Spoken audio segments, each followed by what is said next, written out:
მოგესალმებით მეგობრებო. დღევანდელ სერიაში ჩვენი პოდკასტისა გვეყოლება ძალიან საინტერესო მეცნიერი, ისტორიკოსი გიორგი ახალკაციშვილი და საინტერესო არის ჩვენთვის პირველ რიგში, იმიტომ რომ გიორგი იკვლევს ოსმალეთის იმპერიას. არის ძალიან კარგი მცოდნე ზოგადად თურქეთისა და განსაკუთრებით იმ პერიოდისა, რომელზეც ჩვენ დღეს ვისაუბრეთ, ეს არის უხეშად რო ვთქვათ გიორგი ხო ასე რომ სადღაც მე-16 საუკუნიდან დავიწყეთ საუბარს და მიყვებით სადამდეც მივალთ, შეიძლება ასე ითქვას და პრინციპში საქართველოს ისტორიისთვისაც ეს არის ერთ-ერთი ისე ვთქვათ ცენტრალური საკითხი ოსმალეთის იმპერია, რა სურდა ამ იმპერიას, რა უნდოდა ზოგადად ჩვენთან რეგიონში, მაგრამ ჩვენ უფრო ფართო ჭრილშიც ვისაუბრებთ და რა თქმა უნდა, რა სახის ურთიერთობა ჰქონდა მეორე წამყვან და მზარდ იმპერიასთან, ეს არის რუსეთის იმპერია და ალბათ დავიწყებდით მაინც იმით, რომ გიორგი შენის აზრით თუ ჩვენ აი ამ გადავხედავთ ხო აი ამ პერიოდს ოსმალეთის აღზევებიდან მოყოლებული, მერე მივდივართ ნელ-ნელა იმ პერიოდამდე, როდესაც უკვე ეჯახებიან პირდაპირ რუსები და თურქები ერთმანეთს. რა იყო მაინც მამოძრავებელი ისეთი, რამაც აი ვთქვათ შეაჯახა ეს ორი იმპერია, ვაჭრობა, გეოგრაფიული ადგილმდებარეობები, სამხედრო სტრატეგიული მიზნები. ვეჭობ, რომ ეს ყველაფერი იყო ერთად, მაგრამ აი შენი აზრები ძალიან საინტერესო იქნებოდა ამ საკითხთან დაკავშირებით. მოგესალმებით, უღრმესი მადლობა. მიხარია, რომ შესანიშნავ ჩართო პოდკასტში ვიღებ მონაწილეობას, თანაც ისეთ საინტერესო თემებზე, რომელიც ეხება რუსეთ-თურქეთის აი ამ ორი ფაქტობრივად უდიდესი იმპერიის შეჯახებას და აი თავიდან რომ მოვყვეთ ახლა ზოგადად ისტორიული ფონი რომ შევაფასოთ აი ამ ორი იმპერიის დაჯახებას და მათ მიზნებს, ვიდრე უშუალოდ საკითხებზე გადავიდოდეთ შემდგომ და ისტორიულ პერიოდიზაციას განვიხილავდეთ. ზოგადად ეხლა ოსმალეთის დასუსტებით დაინტერესება რასაკვირველია რუსეთის იმპერიასაც ექნებოდა ცოტა შემდგომ პერიოდში, ეს არის უკვე მე-18-მე-19 საუკუნეებს გულისხმობ, როდესაც უკვე ის პრეტენზიას აცხადებს და პოლიტიკის ავანსცენაზე გამოდის როგორც ფაქტობრივად მესამე რომის სტატუსით და ჩვენ კარგად ვიცით ამ სტატუსს როგორც იყენებდა ის ისტორიის განმავლობაში და დღესაც არაერთხელ იყენებს და აი ფაქტობრივად ოსმალეთის შემთხვევაში რა ხდება? საერთოდ ოსმალეთის დასუსტების პერიოდად ძალიან ბევრი მიიჩნევს მე-16 საუკუნეში, როდესაც სულეიმან პირველი გარდაიცვალა 1566 წელს, ეგრევე თვლიან, რომ ოსმალეთის იმპერიის დასუსტება იწყება. რატომღაც ასე ამბობენ ხოლმე და ეს ბევრგან წიგნებში შემოხვედრია, თვითონ თურქ ისტორიკოსების ნაწილსაც ზოგს ასე მიაჩნია, ზოგს მიაჩნია ისე როგორც ფიქრობ მე. აი მაგალითად, როგორ შეიძლება ვივარაუდოთ, რომ ჩვენ სულეიმან პირველის გარდაცვალების შემდგომ 1566 წლის შემდგომ ოსმალეთის დასუსტება დაიწყო, როდესაც მაგალითად ჩვენ გვაქვს პირდაპირ ინფორმაცია, რომ არც ერთი ტერიტორია მისი გარდაცვალების შემდგომ ოსმალეთის იმპერიას არ დაუკარგავს, პირიქით მოხდა კვიპროსის დაპყრობა, იქ თუნისი დაიბრუნეს ოსმალებმა, ანუ შეიძლება ითქვას, რომ ტერიტორიული დანაკარგები არ იყო, პირიქით შევსება მოხდა იმ ტერიტორიებისა, რომელიც აი ბოლო პერიოდში დაიკარგა. და აქ არის ერთი ძალიან საინტერესო ნაწილი, აი პირველად როდის მოხდა ეგრეთ წოდებული რუსეთისა და ოსმალეთის შეჯახება, აი სულ თავიდან რის გამოც ხდება, ეს არის ეგრეთ წოდებული 1579 წლის ასტრახანის ლაშქრობა.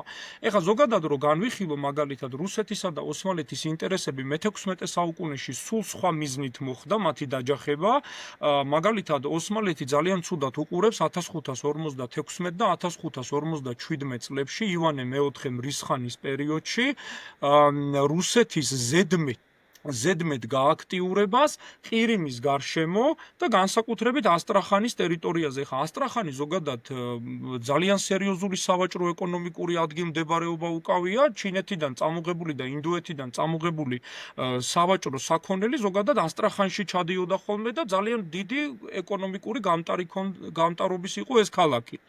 და როდესაც ფაქტობრივად რუსების გაბატონება ხდება სწორედ ამ მიმართულებით კავკასიისკენ, აქ უკვე ოსმალეთს ერთვება ეს შიში, რომ საქართველოსკენ, ანუ კავკასიისკენ მოიწევს ეს რუსეთი.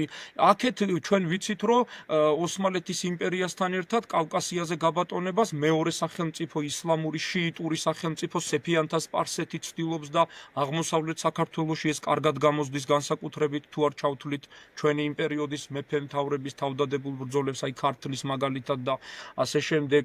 კახეთის დიპლომატიას და სიმდიდრეს, რომელიც ამ ყველაფერს იცილებდა. აქ არის 1569 წელი, პირველად როცა დაეჯახა ოსმალეთისა და რუსეთის ინტერესები ერთმანეთს, ეს არის ასტრახანის ლაშქრობა. აქ უკვე არის ოსმალეთის იმპერიაში სულთანი სელიმ მეორე, რომელიც განსაკუთრებულად უყურებდა შიშით, რუსეთის როგორც წეგან ვახსენე, ასტრახანის მიდამოებში და კავკასიაში გამოჩენას და განსაკუთრებით ყირიმის გარშემო. ის კი არა, როდესაც სელიმ მეორემ შესთავაზა ყირიმის ხანს, რომ მოდი რა ასტრახანის ლაშქრობა დავგეგმოთ, წავიდეთ და შევასუსტოთ რუსების გავრცელება, რუსეთის წინსვლა ამ მხარეში, ყირიმის ხანი ამ გადაწყვეტილებას ძალიან ცუდად შეხვდა, იმიტომ რომ რატომღაც ეს შიში ქონდა ეხა ზოგადად ივანე მეოთხემ რისხანე რუსეთის ესე ვთქვათ პოლიტიკურ ცხოვრებაში და არა მარტო პოლიტიკურ სამხედრო ისტორიას თუ გადავხედავთ, იმათთვის დიდი პიროვნება იყო და შესაბამისად ეს ყირიმის ხანი უყურებდა ცოტა დიდი სიფრთხილით. მაგრამ რა გინდა გააკეთო, როცა ოსმალეთის იმპერიის ვასალი ხარ, ფაქტობრივად იძულებული იყო ეს ყირიმი, რომ სულთნის წინადადება მიეღო და დაახლოებით 70,000 კაცი შეაგროვეს ამ ოსმალებმა ყირიმელებთან ერთად, არმია გადავიდა კაფაში, სადაც ყირიმელები და ოსმალები უნდა გაერთიანებულიყვნენ და შემდგომ იქიდან ისინი დაიძრნენ ასტრახანისკენ. ესე იგი ორ ნაკადად მიდიოდნენ ეს ოსმალური არმია, ორ ნაკადად გადაადგილდებოდა და კიდე ერთი არმია აზოვისკენ მიდიოდა, იქ იყო დატვირთული იმ გემებზე სურსათსანოვაგე იყო და ფაქტობრივად საკმაოდ მასიურ შეტევას აპირებენ ამ იმისკენ, რა ქვია, ასტრახანისკენ. ივანე მეოთხემ რისხანის ბრძანებით 15,000 კაცი გაიგზავნა ასტრახანის დასაცავად. ესენი მიდიან 70,000 კაცამდე ყავთ რა, ოსმალებს და ყირიმელებს ერთად, როგორც აღმოჩნდა და თავდაპირველად ისე სხვათა შორის ძალიან დიდი პრობლემები შეექმნათ, მაგრამ ერთი გენიალური იდეა დაებადათ ოსმალებს, ეგ რომ მაგათ იმ პერიოდში განეხორციელებინათ, ალბათ ისტორიაში ჩაიწერებოდნენ, როგორც რაღაცა საოცარი წარმატების მიღწევა, ასე ჩაეწერებოდათ ისტორიაში, გადაწყვიტეს, რომ გაეყვანათ ვოლგა-დონის არხი. ვოლგა-დონის არხის გათხრა დაიწყეს ამ პერიოდში ამ ოსმალებმა, რაშიც ძალიან საინტერესო გიორგი, ძალიან საინტერესო. კი, ამაზე მინდოდა უბრალოდ რომ მოგვიყვე ამაზე, იმიტომ რომ პრაქტიკულად რაც ოსმალებს სურდათ მაშინ არ ვიცი ისტორიული პარალელი თუ შეიძლება გაივლოს სიტყვაზე სუეცის არხთან, ხო, ძალიან ბევრ დამპყრობელს სურდა სიტყვაზე ამის გაყვანა, ამ არხის გაყვანა იქეთ წითელ ზღვაში, მაგრამ ოსმალების შემდეგ სხვა ხალხებმაც მოისურვეს, პირველ რიგში რუსებმა ამის გაკეთება, ბოლოს და ბოლოს მოხერხდა პრინციპში ამის გაკეთება მხოლოდ მე-20 საუკუნეში, მაგრამ რამდენად ისეთი რა მონუმენტური და ისეთი დიდი პროექტი იყო ეს, ხო? და მიზანი, ეხლა მე რო უყურებ ამას სიტყვაზე რუკას თუ გადავხედავ, მიზანი არის ის, რაზეც შენ ისაუბრე, ეს არის ასტრახანზე გასვლა, რომ ის გზა, პრინციპში სავაჭრო გზა ყოფილიყო ყოველ შემთხვევაში რუსების ხელში არ ყოფილიყო. იქამდე არც სპარსელები ავიდოდნენ, მაგრამ ყოველ შემთხვევაში არ ყოფილიყო რუსების ხელში, იმიტომ რომ იმ მომენტისთვის უკვე ქონდათ დაპყრობილი რუსებს, მე გულისხმობ ივანე მრისხანის დროს, ჯერ ყაზანის და ასტრახანის დაპყრობას გულისხმობ და როგორი შიში აქვთ, რომ არ მოხდეს სიტყვაზე იზოლირებას ვერ დავარქმევდი ოსმალეთის იმპერიას, მაგრამ აი მსხვილ სავაჭრო გზებზე არ გავიდნენ რუსები და ბოლოს რუსები და სპარსელები ერთმანეთს არ დაუკავშირდნენ პირდაპირ ხმელეთით, ხო? ესეც არის ალბათ ერთ-ერთი მთავარი მიზეზი და აი თუ შეგიძლია კიდევ უფრო გაგვიშალო ეს საკითხი. კი, როგორ არა, აი მაგალითად წეგან ყირიმი რო ვახსენე, ხო, მე როგორც ოსმალეთის ვასალი და როგორც ერთ-ერთი მონაწილე აქ, თვითონ ყირიმსაც არ სიამოვნებდა ის ფაქტი, რომ იმ ტერიტორიაზე, აი ყაზანისა და ასტრახანის ტერიტორიაზე ან რუსეთი ყოფილიყო, მაგრამ ყირიმს ასევე არ სიამოვნებდა, რომ ყოფილიყო ოსმალეთის იმპერიაც, მიუხედავად იმისა, რომ ოსმალეთის ექვემდებარებოდა.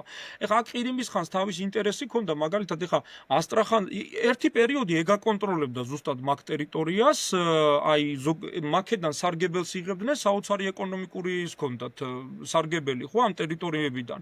და როცა ეხლა აქედან რუსეთი მოდის, ამ სხვა გზა ისე პრინციპში არ იყო ყირიმს ერჩივნა, რომ რუსების მაგივრად იქ ისევ ოსმალები ყოფილიყვნენ ელემენტარული, მაგათ ისტორიულად კარგი ურთიერთობები ჰქონდათ, ხო? ჯერ კიდე მოყოლებული 1475 წლიდან, როცა ის გახდა ვასალი ამ ოსმალეთის იმპერიის. ყოველ შემთხვევაში ისლამური სახელმწიფოს გავლენა ერჩიათ იმ ტერიტორიაზე, ვიდრე მაგალითად ქრისტიანული რუსეთის, რომელიც საერთოდ ყირიმის აი მე-17 საუკუნეში მაგალითად თუ ხდებოდა თურქებისა და რუსების კონტაქტი, უფრო ძირითადად კაზაკებთან იყო ხოლმე ეგ დაპირისპირებები, აი მე-17 საუკუნეში ეს აი აზოვის შემთხვევები მაგალითად რამდენი ყოფილა, რომ ჯერ ოსმალებს წაართვეს, მერე ოსმალებმა დაიბრუნეს ეს ეგრეთ წოდებული აზოვი და აი ფაქტობრივად თან რა იყო ეხა აქ მიდის ერთი ყველაზე მნიშვნელოვანი ამბავი. ეხა რუსეთი რაც უფრო ქვემოთ და ქვემოთ მოდიოდა, აქ იყო შავი ზღვის აუზის დაპატრონება, ხო? ეხა ერთ-ერთი ყველაზე მნიშვნელოვანი სავაჭრო, სამხედრო და ეკონომიკური სარგებელი შეიძლება რუსეთის იმით იყო და შავ ზღვას რო დაეპატრონებოდა მთლიანად. შავი ზღვის შემდგომ უკვე გეგმაში იყო ბოსფორისა და დარდანელის სრუტეებით გასვლა ხმელთაშუა ზღვაში. აი იქ უკვე შემდგომ აი მე-19 საუკუნეს როცა განვიხილავთ, იქ ჩვენ ვნახავთ, რომ ეჯახება ერთმანეთს დიდი ბრიტანეთისა და რუსეთის ინტერესები ხმელთაშუა ზღვაში. იმიტომ რომ ეხა ეგრე სად არის ბალტიის ზღვა რუსეთს ჰქონდეს, შავი ზღვა რუსეთს ჰქონდეს და იქ კიდე ხმელთაშუა ზღვაზე გავიდნენ რუსები. მაგრამ ერთი ის არის აღსანიშნი, რომ აი მაგაზეც რომ მივალთ, ასტრახანზე ეხა ამაზე ვიტყვი, აი ვოლგა-დონის არხის გათხრაზე ეხა დაიწყეს ეს პროექტი რა, ამ ოსმალებმა სერიოზულად იყვნენ ჩაბმულები ამ ვოლგა-დონის არხის გაყვანაზე. ეს არხი სხვათა შორის მე-20 საუკუნეში სტალინის დროს თუ სწორად მახსოვს, მაშინ მოხდა ამ არხის დასრულება თავისი მნიშვნელობით.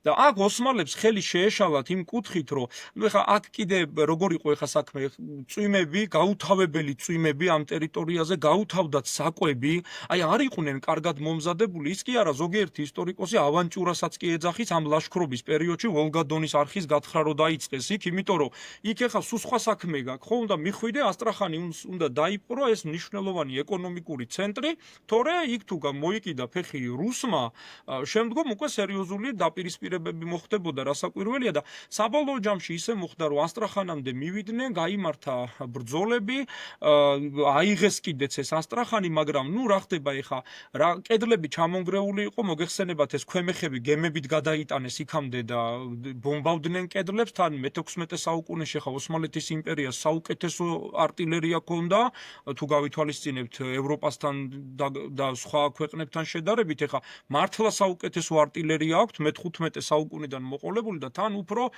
დახვეწეს ეს არტილერია. მაგრამ აი მე-17 საუკუნიდან უკვე ოსმალური არტილერია ნელ-ნელა რაღაცა სტაბილურობას ინარჩუნებს და უკვე ევროპული სახელმწიფოებით ჯობნიან და მერე საერთოდ რუსეთიც გადადის აი უფრო რაღაცა განავითარებს ამ თავის სამხედრო იარაღებს. ის კი არა, აი ცუდი ამინდების, საკვების ნაკლებობის, ბანაკში გაჩენილი ავადმყოფობის გამო კასიმ-ფაშა, რომელიც მეთაურობდა აი ამ ლაშქრობას, სულთნის დანიშნული იყო, ის არის რა ქვია, დიდ ვეზირ სოკოლუ მეჰმედ-ფაშას, რომელიც სხვათა შორის ესეც უნდა აღვნიშნოთ 15 წელი იყო დიდი ვეზირი 1565 წლიდან 1579 წლამდე. ფაქტობრივად ოსმალეთის იმპერიის ვეზირებს რო გადავხედავთ, ყოფილა რომ ზოგჯერ ერთ წელიწადში 3 დიდი ვეზირი შეეცვალათ, იმდენად ვერ ინარჩუნებდნენ საკუთარ თანამდებობას და აი ეს სოკოლუ მეჰმედ-ფაშა არის ერთადერთი მგონი ამ პერიოდში, რომელმაც 15 წელი შეინარჩუნა ვეზირის თანამდებობა და მის ინტერესებში ჩედიოდა ასტრახანის დაპყრობა. რასაკვირველია, როგორც სულთნის შემდგომ იერარქიულად პირველი პირი ადმინისტრაციულ და ესე ვთქვათ სამხედრო საკითხებში. ხო და აი ახლა ეს ასტრახანთან იქ წერილი გამოგზავნეს, რომ აქ ეს ავადმყოფობაა დაწყებული, ტყვია წამალი ელევათ, უკვე რაღაცა ფაქტობრივად იქ გაჩერება უკვე ოსმალების შეუძლებელი იყო და სულთანმა გასცა ბრძანება, რომ ნუ მოშორდებითო მაინც ასტრახანს, ასტრახანთან ახლოსო ციხესიმაგრე ააშენეთ, მანდ გამოიზამთრეთო, არადა ჩვენ კარგად ვიცით რუსეთის ზამთარი, მე რამდენჯერ უნდა გადაარჩინოს ეს ქვეყანა ზამთარმა, ალბათ კულტად უნდა გყავდეთ.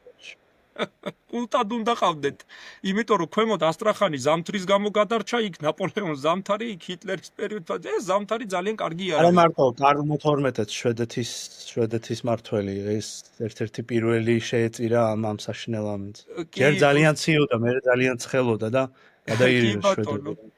აი ზუსტად ეს არის, რომ აი ამ პერიოდშიც, აი ასტრახანში, მაგრამ თვითონ დიდმა ვეზირმა ქასიმ-ფაშამ გადაწყვიტა, რომ ვერ მოესწრებოდა იქ ციხესიმაგრის მშენებლობა ასტრახანთან, ამიტომ გადაწყვიტეს, რომ ოსმალური არმია უნდა წამოვიდეს ნელ-ნელა უკან უნდა წამოვიდეს და საბოლოოდ დაბრუნდნენ, ესე ვთქვათ, ასტრახანს გამოეცა. იმავე გზით, ხო, აი ეს აღარ მახსოვს ზუსტად იმავე გზით დაბრუნება თუ დარუბანდით ჩამოვიდნენ, ეს აღარ მახსოვს უკვე.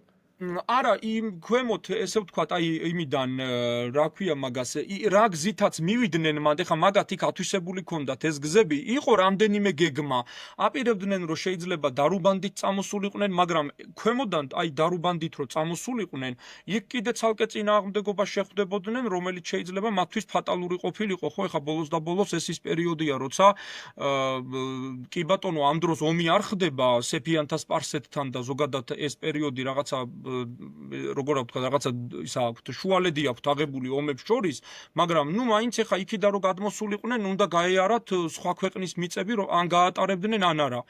და თან აქ საუბარია, რომ ყირიმის არმიაც უნდა დაბრუნებულიყო ყირიმში, ასე რომ ისინი პირდაპირ ესე გამოუყვნენ, როგორც ჩავიდნენ, გარკვეული ნაწილი ზღვით წამოვიდა და არის ცნობები, რომ ზოგიერთი საზღვაო ეს გემი, ესე ვთქვათ, აი ქარიშხალში მოყვა და ჩაიძირა ყირიმის სანაპიროებთან და უკან დახევის დროსაც ძალიან ბევრი ზოგი სიცივით მოკვდა და ამ რუსებმაც როგორც ჩვევიათ უკვე უკან დახეულზე გაყოლა და პატარ-პატარა რაზმების ხელში ჩაგდება და შემდგომ იმათი ამოწყვეტა, ზუსტად ასე მოსდევდნენ უკან ამ ოსმალებსაც. ასე რომ აი ეს ასტრახანის ლაშქრობა, ეს პირველი შეტაკება ფაქტობრივად ოფიციალურად რუსეთის სამეფოსა და ოსმალეთს შორის აქ ხდება და ეს ასტრახანის ლაშქრობა ოსმალეთისთვის იყო წარუმატებელი. თუმცა ეხლა ამას დიდად ოსმალეთისთვის პრობლემები არ მოუტანია, მართალია ეკონომიკურად მნიშვნელოვანი პუნქტი ვერ ჩაიგდეს ხელში ასტრახანს გულისხმობ, მაგრამ ძალიან მალე ხდება ეგრეთ წოდებული ლეპანტოს ბრძოლა, რომელიც ოსმალეთისთვის უფრო მეტად მტკივნეული აღმოჩნდა, იმიტომ რომ დასავლეთ ხმელთაშუაზღვისპირეთზე გავლენა დაკარგეს და იმის აი ლეპანტოსთან რომ დამარცხდნენ ევროპულ კოალიციასთან, აინაზღაურეს მერე და კვიპროსი დაიპყრეს. ხო, 1570-71 წლებში კვიპროსი მთლიანად დაიპყრეს, რომელიც ხმელთაშუა ზღვის აღმოსავლეთში საკმაოდ ისეთი ნაყოფიერი შენაძენი. ძალიან საინტერესოა. აი გიორგი, რა მაინტერესებდა, იცი, რა თქმა უნდა ჩვენ ხმელთაშუა ზღვას დაუბრუნდებით, მაგრამ ამ ასტრახანის ლაშქრობასთან დაკავშირებით გასაგებია გეგმები ვერ შესრულდა ამ მიმართულებით, მაგრამ მერე უკვე ოსმალები უტევენ სამხრეთ კავკასიის მხრიდან და უკვე თანამედროვე ირანის ჩრდილოეთ ნაწილის სრულად ხელში ჩაგდებას ცდილობენ და გამოუადგინებათ, სანამ უკვე შახაბასი მოვა, მერე ხელს მოაწერს ზავს და მერე უკვე მე-17 საუკუნის დასაწყისში დაიბრუნებს ტერიტორიებს. აქაც რა საინტერესოა, ხო, ანუ ჩრდილოეთიდან არ გამოუვიდათ, მაგრამ მოდი აბა სამხრეთიდან მივალთო და ყოველ შემთხვევაში ასტრახანამდე თუ არ მივალთ, მაგრამ ყოველ შემთხვევაში ჩაუკეტავთ რუსებს და ირანელებს შესაძლებლობას დაუკავშირდნენ ერთმანეთს და იმ დიდარ ტერიტორიებს, რასაც ჩვენ დღეს ვეძახით, ხო? ირანის ჩრდილოეთ ნაწილს, სამხრეთ კავკასიის ზოგადად აღმოსავლეთ ნაწილს სრულად ხელში ჩავიგდებთ. მაინც ის გამოძახილი ხო არა ის ლაშქრობა, ანუ აი ეს სამხრეთ კავკასიის მიმართულებით და თავრიზის ეხლა ჩვენ რასაც წარუმატებლობის რაც განიცადეს ზემოთ. ჩვენ ეხლა საუბარი გვაქვს იმაზე 1578-1590 წლების ირან-ოსმალეთის ომი იწყება ამაზე, ხო? აი ლალა ტოტალური დომინირება ოსმალეთის იმპერიის რეგიონში. კი, აი ლალა მუსტაფა ფაშა დანიშნეს ამის სარდლად სხვათა შორის, რომელიც იყო სულთნის აღმზრდელი. აი ლალა ის აღმზრდელს ნიშნავს და სწორედ ძალიან დიდი ის ჰქონდა მას ეგრეთ წოდებული სტატუსი, რომ გამოატანეს დაახლოებით 75-დან 80,000-მდე არმია. ეხა იქ ისტორიულ წყაროებში ზოგადად შუა საუკუნეებში სულ არის გაზვიადებული, რომ 200,000 კაცი გამოატანეს, 300,000. ეხლა ეს ამხელა ათასებზე ჩვენ უკვე მე-19 საუკუნეზე შეიძლება ვილაპარაკოთ, მაგრამ ეხლა ისევ ლაპარაკობთ აღმოსავლეთში, ხო შუა საუკუნეები ცოტა გვიანობამდე გაგრძელდა, რაც არ უნდა იყოს, იქ შეიძლება მე-15 საუკუნეში დამთავრდა, მაგრამ ამათ კიდე ცოტა დიდხანს გაუგრძელდათ. აი, თუნდაც ჩვენ ქვეყანას, თუნდაც ოსმალეთს, თუნდაც ირანს, ხო? და აი ლალა მუსტაფა ფაშა რომელიც შემოდის კავკასიაში და სხვათა შორის ჩვენი მეფე-მთავრები საჩუქრებით დახვდებიან, იმიტომ რომ გაანალიზეს ვისთან ჰქონდათ საქმე, ხა იქ ოსმალეთი ირანთან როდესაც მოდის საომრად, შეუძლებელი იყო რომ კავკასიაში არ წამოსულიყო ლალა მუსტაფა ფაშა, იმიტომ რომ ჩვენ ვიცით ამ დროს რა ხდება, დაუდ ხანი უზით ქართლში სპარსელებს, რომელიც ფაქტობრივად სეფიანთა პოლიტიკის გამტარია, სვიმონი დატყვევებული ყავთ და შესაბამისად აქ ძალიან მარტივად ვიცით რომ კახეთის მეფე ალექსანდრე მეორე საჩუქრებით ხელში თბილისთან შეეგება ლალა მუსტაფა ფაშას და ნუ აი ძალიან მარტივად ასე რომ ვთქვათ ის გავიდა დარუბანდისკენ.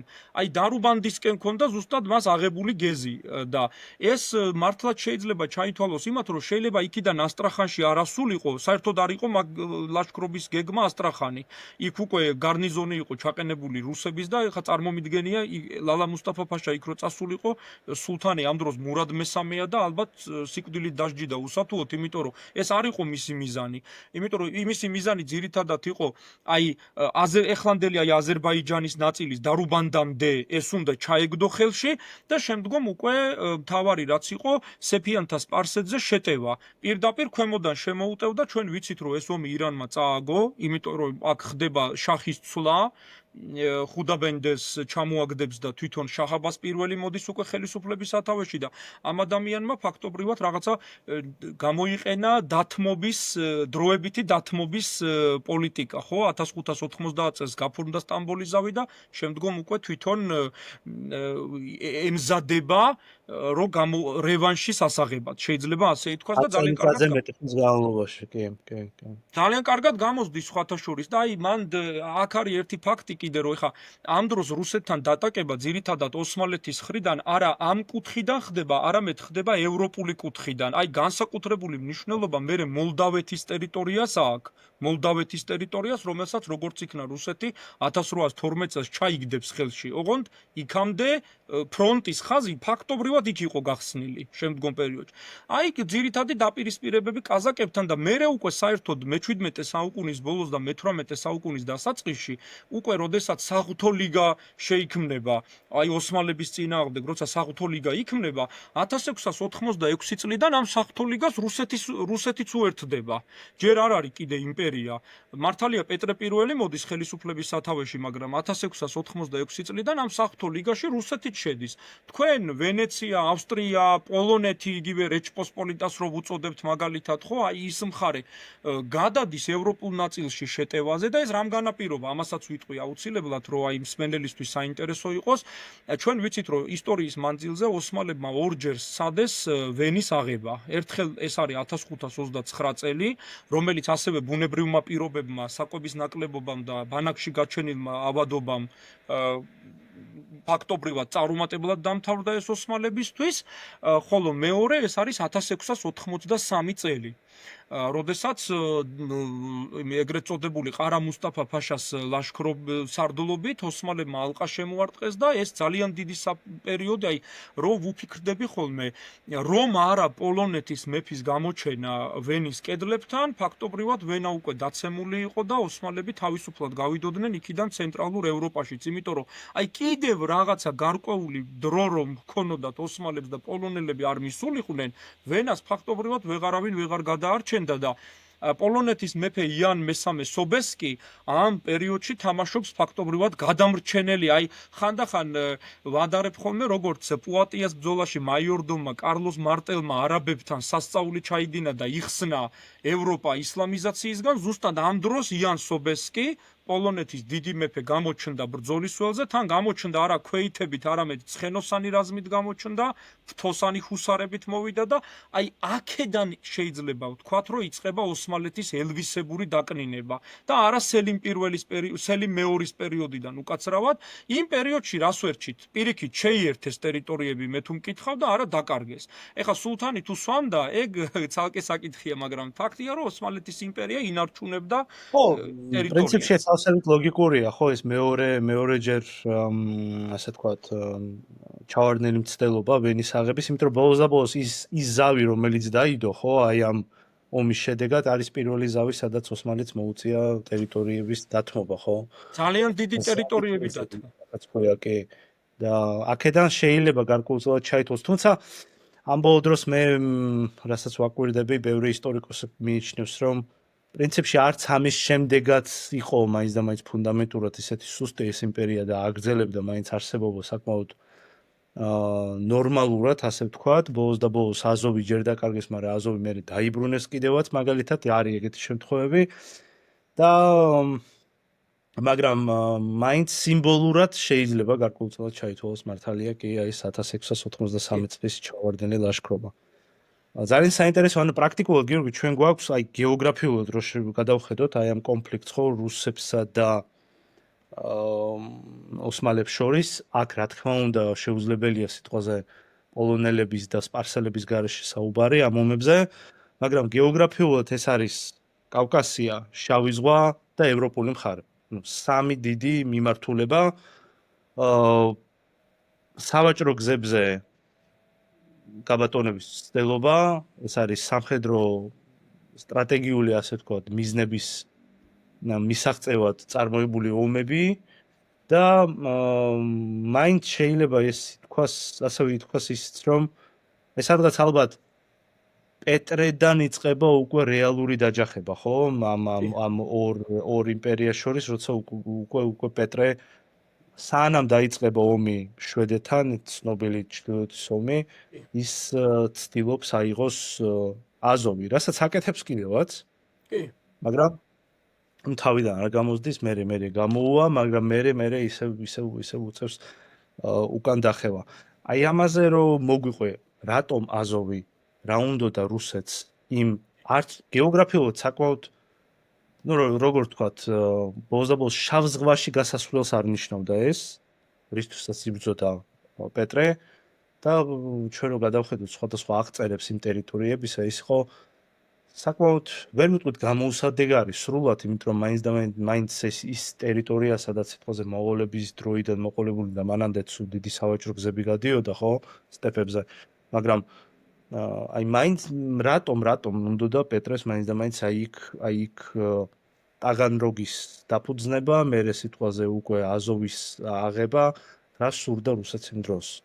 აი ძალიან საინტერესოა, იმიტომ რომ პეტრე პირველის პერიოდში, როდესაც ხდება რუსული არმიის ფაქტობრივად გააწურთნა რუსული არმიის ჩამოყალიბება, როგორც ერთიანი ფორმა ეცვათ, უკვე რაღაცა რეგულარული არმია ჩამოყალიბდა, ეს რაღაცა სულით რო დარბოდნენ ეს ბოიარები, რაღაცა გადაკეთდა უკვე ჩვეულებრივ გააწურთნილ არმიად, უკვე სტრელცების სრულად მოშორება, კი, სტრელცები აღარ ვარგიან, კი. სტრელცები აღარ არიან, კი ბატონო, აი რაღაცა ძალიან დიდი, ახლა მე ეკატერინე მეორის დროს კიდე უფრო მეტად დაიხვეწა ეს და ალექსანდრე პირველის პერიოდში ხო საერთოდ სასწაული მოხდა რუსული არმიის დახვეწაში, იმ დროს რუსეთის ფრონტებს თუ გავითვალისწინებთ, იმდენი იყო, რომ არ ვიცი, მაგრამ აი თვითონ პეტრე პირველის მმართველობის პერიოდში ხა ოსმალეთს უკვე დასუსტება აქვს დაწყებული და აი ხა წეღან ვახსენეთ ჩვენ ეგრეთ წოდებული აზოვის ლაშქრობები. ეს იყო 1695 უკაცრავად 1695 და 1696 წლები, აი როდესაც პეტრე ცდილობს რომ ამ აზოვს დაეპატრონოს. 1696 1995 წელი წარუმატებელი აღმოჩნდება მისთვის, იმიტომ რომ ეს კარგად იყვნენ გამაგრებული ოსმალები და თან პეტრეს ინტერესები რაც არ უნდა იყოს ამ მომენტისთვის კავკასიისკენ, მაინც ზევით იყურება შვედეთისკენ, მაინც ბალტიის ზღვას უყურებს და თითქოს აი ციხესიმაგრეების მშენებლობაც რო ავიღოთ და რესურსების დახარჯვა, იქ ჩრდილოეთისკენ უჭირავს ძირითადი თვალი მაინც, თუმცა ცდილობს რომ ან შეიძლება გონია კიდეც ახლა ამ პერიოდში კიდევ ერთხელ ვიმეორებ 1686 წლიდან 1700 წლამდე ძალიან დიდი ომი მიდის ოსმალეთისა და საღვთო ლიგის, რომელსაც უერთდება რუსეთი. აი როგორც წეღამ თქვი მაგალითად, ხო? რუსეთიც ამ ომის ერთ-ერთი მონაწილეა. მაგალითად ახლა საღვთო ლიგაში ომს იწყებენ ავსტრია, პოლონეთი, ვენეცია, მაგრამ რუსეთი რატო უერთდება?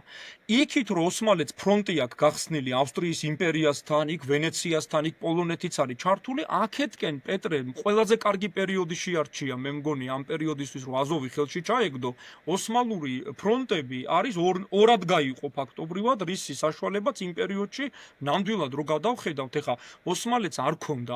აი სხვათა შორის წეღან ზუსტად აღნიშნეთ ჩვენ რომ მე-16 საუკუნეების ჩათვლით ოსმალეთის იმპერიამ იმხელა სამხედრო პოლიტიკური და ეკონომიკური რესურსი დააგროვა, რომ მიუხედავად მისი ბოლო წარმატებებისა, მე-17-მე-18 საუკუნეშიც კი ყოფნის და მე-19 საუკუნის დასაწყისშიც კი წარმოადგენს ანგარიშგასაწევ იმპერიას, რომელიც მიუხედავად ბოლო პერიოდში ხშირი მიყოლებული წარუმატებლობისა, მაინც არის, ასე ვთქვათ, რეგიონში მთავარი მოთამაშე ძალა.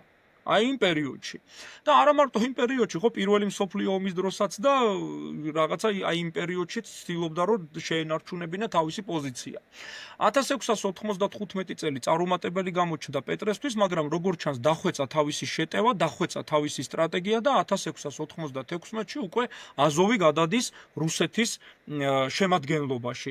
როგორც კი აზოვი ჩაიგდო ხელში, ეგრევე დაიწყო ტაგანროგის პორტის მშენებლობა და იქიდან უკვე იწყება ფლოტის შექმნა.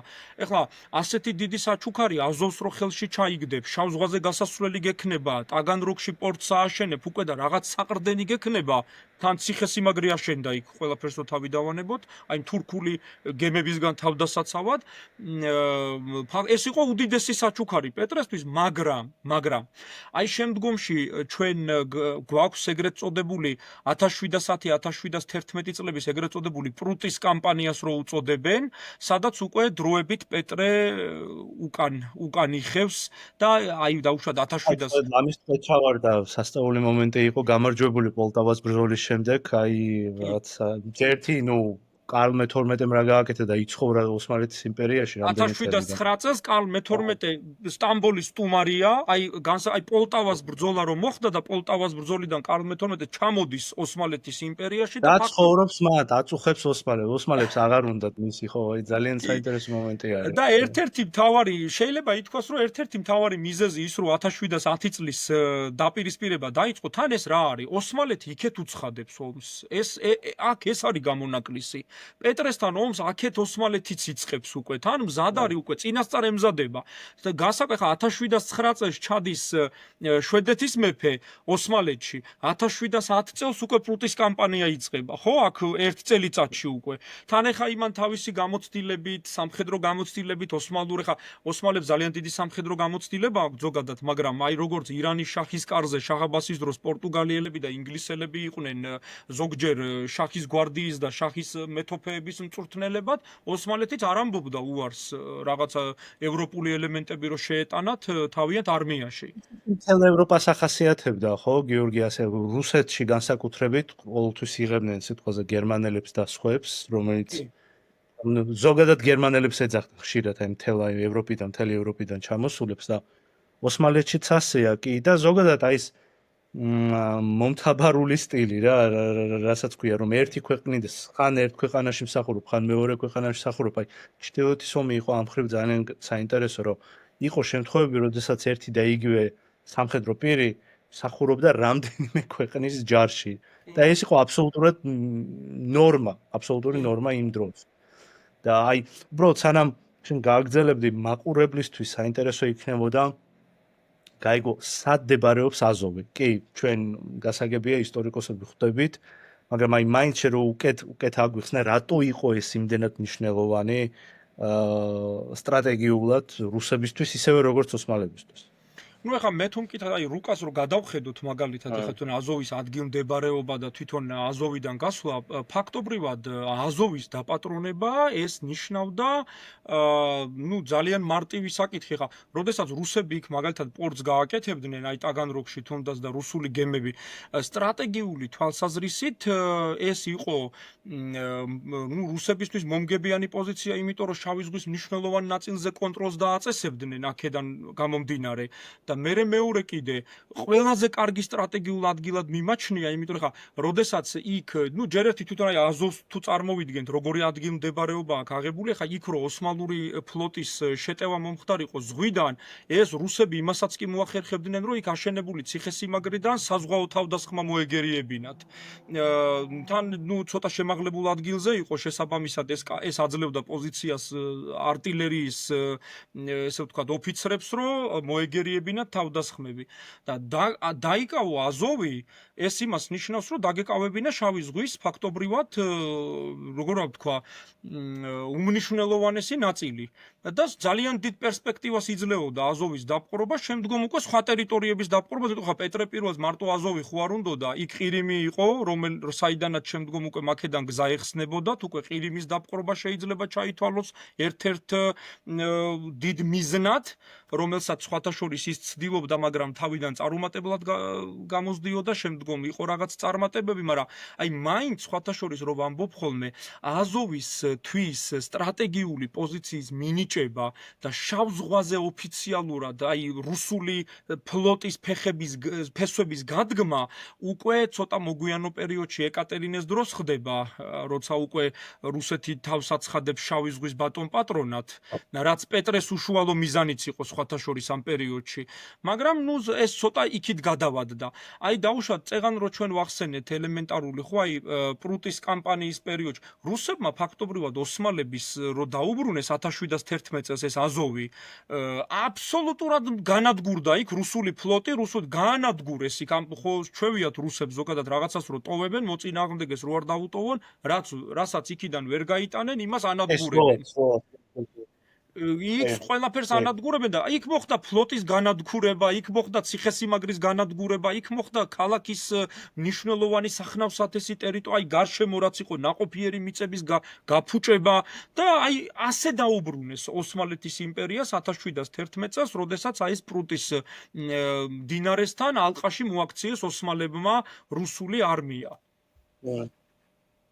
გიორგი, იცი რა არის ეხლა ჩვენ აი ჩtildeოეთ ომს რო ვაანალიზებთ პოლტავას ბრძოლა და შემდეგ უკვე ნიშტატის ზავი ხო რაც დაიდო რუსებსა და შვედებს შორის გასაგებია რომ აღმოსავლეთ ევროპაში და განსაკუთრებით ჩtildeოეთ ნაწილში შეიცვალა ძალთა ბალანსი სრულად ანუ შვედეთის იმპერია დაეცა პრაქტიკულად და აღზევდა ახალი იმპერია ეს ომი გრძელდება 21 წლის განმავლობაში დაახლოებით ოსმალები კი უცხადებენ ომს რუსეთს. მაგრამ მოდი სიმართლე ვთქვათ, რომ რაღაცნაირად თითქოს ისეთი შეგრძნება გრჩება, რომ ვერ გამოიყენეს ან არ გამოიყენეს აი სრულად რუსეთის დაკავებულობა, ხო? ჩაბმულობა, ესე ვთქვათ, ამ ჩtildeოეთ ომში, რომ რაღაცნაირად თავისი მიზნები განეხორციელებინათ, ან უფრო რაღაცნაირად აქტიური სამხედრო კამპანიები ეწარმოებინათ. იყო ამის უკან რამე გააზრებული პოლიტიკა თუ ჩვენ ვხედავთ უბრალოდ რაღაცნაირად დაკარგულ დროს და რაღაცნაირად დაკარგულ დროს კი არა და რაღაცნაირად გამოუყენებელ შესაძლებლობას ოსმალეთის იმპერიის მხრიდან ძალიან კარგი შეკითხვა, იმიტომ რომ აი მაგალითად წეღან ჩვენ ვახსენეთ საღვთო ლიგასთან ომი ხო ოსმალეთის იმპერიის, რომელიც 1686 წლიდან 1700 წლამდე გაიწელა ეს ეგრეთ წოდებული ომი და აი 1699 წელს მაგალითად დაიდო კარლოვაცის საზავო ხელშეკრულება და ამ კარლოვაცის საზავო ხელშეკრულებამ ფაქტობრივად ოსმალეთის იმპერიას ხელიდან გამოგლიჯა აღმოსავლეთ ევროპაში ძალიან მნიშვნელოვანი ტერიტორიები საქმე ეხებოდა უნგრეთის დიდ ნაწილს, საქმე ეხება ბალკანეთის სამხრეთ ნაწილს, რომელსაც პელოპონესის ნახევარკუნძულს უწოდებთ, იმიტომ რომ 1700 წლისთვის ფაქტობრივად ოსმალები უკვე იმ ტერიტორიას ვეღარ აკონტროლებენ ქვემოთ.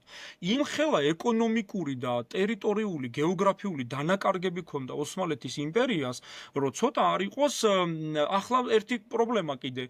იქით კარგად მოგვეხსენება, რომ ჯერ სეფიანთა ირანია, ჯერ კიდევ არ არის ეს სეფიანთა ირანი განადგურებული და აი ბოლო პერიოდშიც კი, აი კავკასიასთან მიმართებაში ხდება ამ ორი სახელმწიფოს ინტერესების გადაკვეთა. ჩვენი გვაქვს ოსმალეთ-სპარსეთის ომი, სადაც ოსმალეთის იმპერია ჩართულია და მე სულ ყოველთვის ვამბობ ხოლმე, რომ მე-18 საუკუნეში ოსმალეთის იმპერია არ არის განსაკუთრებით კარლოვაცის ზავის შემდეგ, არ არის ის ძალა, რომელსაც შეუძლია, რომ ერთდროულად მაგალითად რუსეთის იმპერიას შეუტიოს, ერთდროულად მოიგერიოს ავსტრიელებისა და ბერძნების აჯანყებები, ერთდროულად მოიგერიოს სეფიანთა სპარსეთის პოზიციების გამყარება სამხრეთ კავკასიაში მაგალითად, ხო? და თან ეხა რაც ყველაზე მნიშვნელოვანია, აი შემდგომ პერიოდში მაგალითად იქ იმერეთის სამეფოსთან პრობლემები ჰქონდა, იქ სამცხე-საათაბაგოში იყო გარკვეული ეგრეთ წოდებული გამოსვლები, ნუ ეხა კავკასიაში ოსმალეთის მთავარი საყრდენი იყო ახალციხის საფაშო. ბევრს გონია ხოლმე, რომ საქართველოს ტერიტორიაზე ოსმალები მოდიოდნენ სტამბოლიდან და ანკარიდან. არა, ახალციხის საფაშო იყო როგორც ერთი პერიოდი თბილისის საამირო. იქ იყო მომარაგებული ეგრეთ წოდებული ოსმალური გარნიზონები და თუ ვინმე გადმოდიოდა ჩვენი ქვეყნის ტერიტორიაზე, მოდიოდა იქიდან. შესაბამისად, აი ოსმალეთს ამ პერიოდში, ნუ მე ასე ვიტყოდი, რომ წამოეწყო რუსეთთან იმ პერიოდში ომი თვითონ, ეხა 1710-1711 წლები ეს მართლაც ძალიან სწორი პოზიციაში არჩიეს, დარწმუნებული იყვნენ ოსმალები, არავისთან არ ომობენ ამ პერიოდში და გადაწყვიტეს, რომ რა ძალებიც ყავს, მთელი ძალებით წავიდეთ შეტევაზე. და როგორც ვნახეთ, გაამართლა. იმიტომ რომ აი ზუსტად პეტრე იყო დაკავებული სულ სხვა, ასე ვთქვათ, ომით. არ ეცალა ამ პერიოდში სამხრეთ, ესე ვთქვათ, ოსმალეთის იმპერიის. მე თუ მკითხავთ, მეტნაკლებად გამოიყენეს კიდეც ოსმალებმა, მაგრამ აი მთლიანად რასაკვირველია, რომ ჩართულიყვნენ ამ ომში, ანუ ჩემი აზრით. სავსებით ლოგიკური იყო მათი პოზიციონირება აი ამ პერიოდში საკუთარ 21 წლიანი ომის დროს. და მაინც ალბათ კი რა თქმა უნდა ჩვენ ვისაუბრეთ აი ასტრახანის ლაშქრობაზე და იქ უკვე შიშს ოსმალების მხრიდან რომ რუსები მოდიან და ამ შემდეგ, მაგრამ ისეთ ეგზისტენციალურ საფრთხეს მაინც რუსები ჯერ არ წარმოადგენდნენ ოსმალებისთვის იმ დროს. და ამაში სულად გეთანხმები და პრინციპში შეგვიძლია დავეთანხმოთ იმ დროინდელ ოსმალებსაც, როდესაც აი იღებდნენ ამ გადაწყვეტილებებს, ხო? მაინც უფრო აი იქ შენ სწორად ახსენე, ევროპაში ექნებოდათ უკვე ბევრი პრობლემა და არც კი მაგ დროს ომი არ არის მართალია უკვე ოსმალეთ-სპარსეთის იმპერიასთან, მაგრამ თავარი პრობლემა მე მგონია ოსმალეთის იმპერიისა ზოგადად აი საუკუნეების ჭრილში და აი ამ შემთხვევაში კარგად აღწერე შენ, ის არის საზღვრები რამდენიმე კონტინენტზე გადაჭიმული, სხვადასხვა მოწინააღმდეგე და პერმანენტული საფრთხე, რომ შენ შეგიძლია მინიმუმ ორ ფრონტზე დაგჭირდეს ომის წარმოება და აი შენ ამ შემთხვევაში ახსენე საერთოდ კიდევ უფრო მეტი ფრონტი.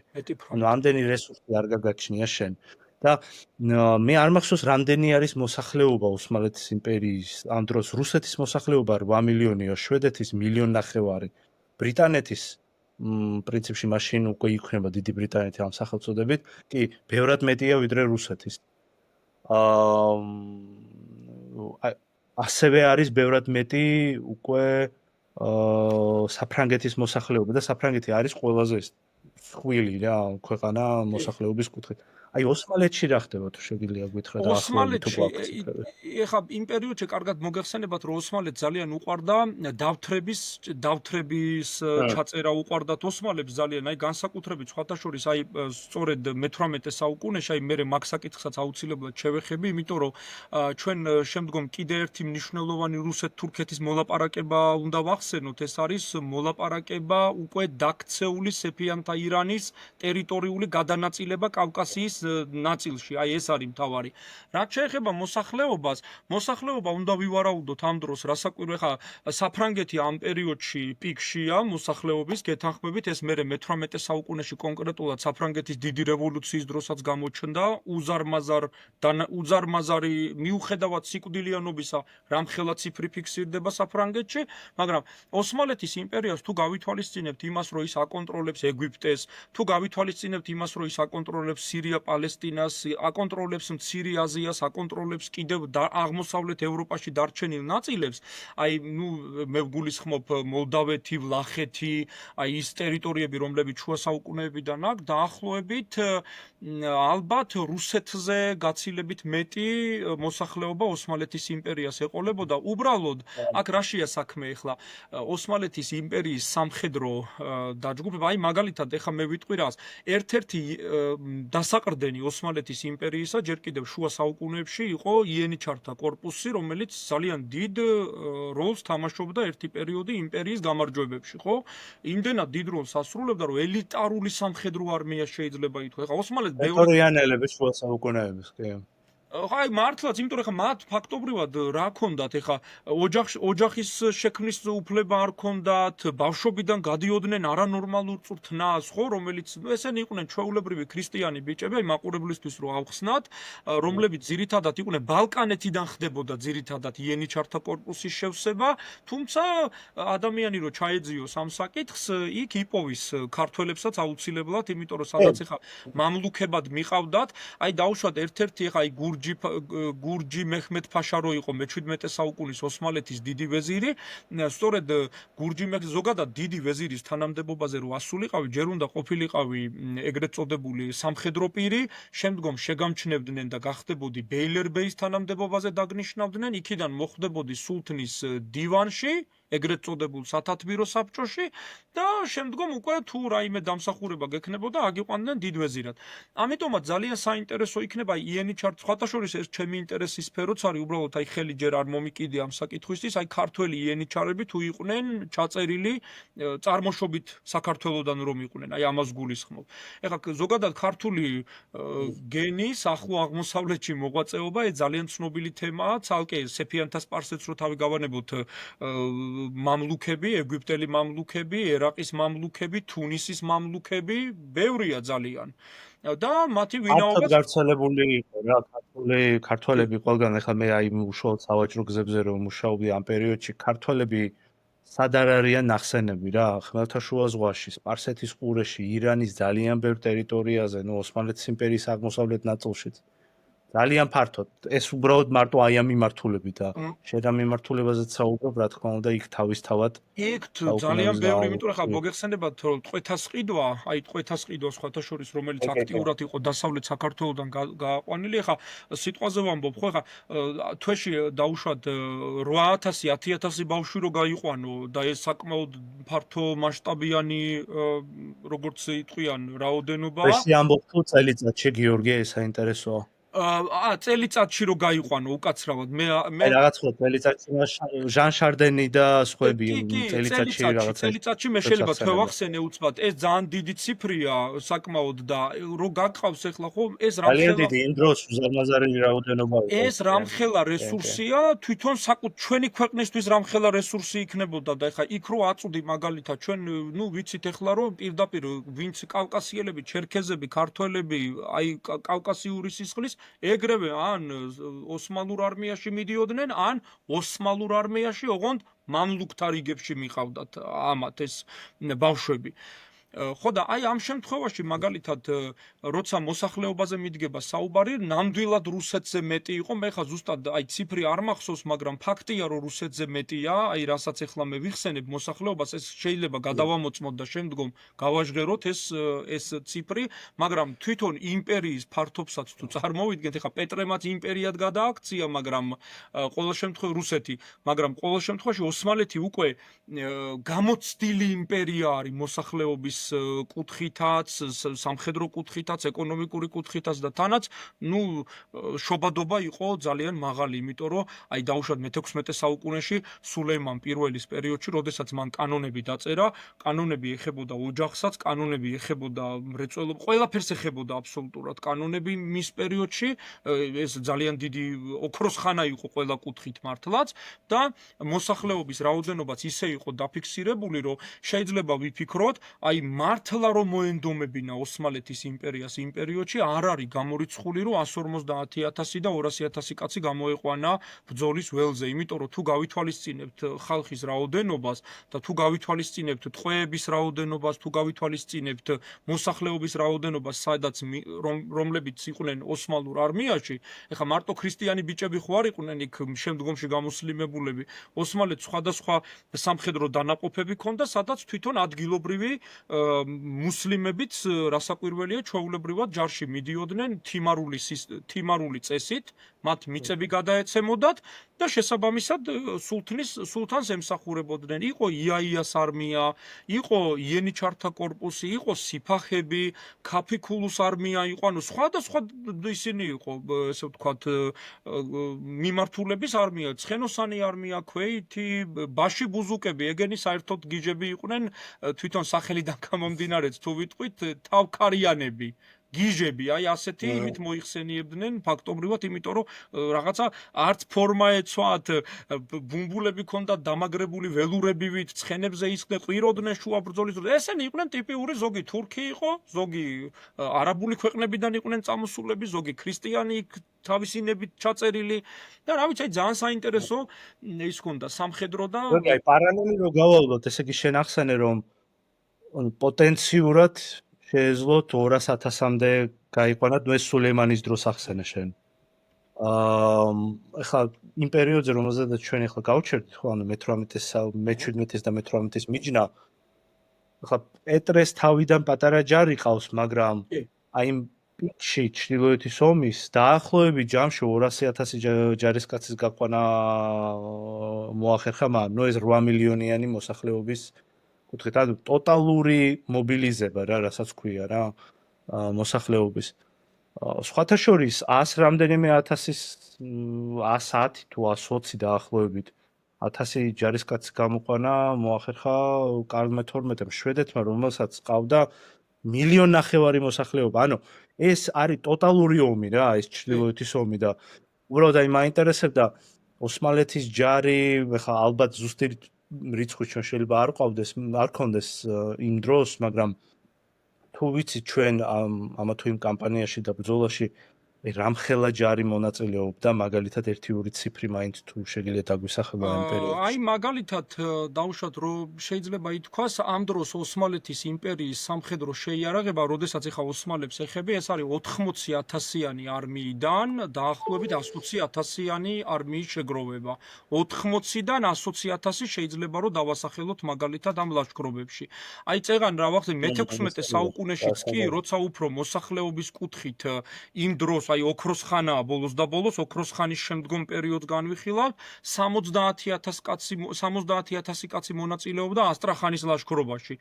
და ეხლა აქეთ პერიოდში, ეხლა ოსმალეთს იმდენი ომები ჰქონდა, მაგალითად, აი ძალიან დიდი სამხედრო დანაკარგი იყო, კიდევ ერთხელ გავმეორდები, ვენის ალყა. აი ვენის ალყამ ძალიან დაწია ოსმალური სამხედრო ესე ვთქვათ რაოდენობა, მაგრამ აი არის რაოდენობის კუთხით გულისხმობ, კი, ჯარს აი მაგ დროსაც, კი აი მე-18 საუკუნეში უკვე პეტრესთან ომების დროს 80-დან 120,000-მდე გამოიყვანდა ოსმალეთის იმპერიაც, დაახლოებით აი ამის თქმა შემიძლია. რაც მაინც შთამბეჭდავია იმ დროისთვის. კი, მესმის რომ მათი მოსახლეობა მეტია, როგორც ჩვენ ვიბიჯელეთ რუსების მოსახლეობაზე. მაგრამ პრინციპში ეს სოლიდური რაოდენობა არის იმ დროისთვის, კი. თუ გავითვალისწინებთ, ჯერ აი ეს მე-17 საუკუნე არ არის აი ტოტალური ომის წარმოება ჯერ არ მიმდინარეობს მე-17 საუკუნეში. აი ეს იწყება ჩრდილოეთის ომიდან და მე-18 საუკუნეში პრინციპში აი ნაპოლეონის დროს რუსებიც აი ამის ტოტალურ ომში გადადიან და ასე.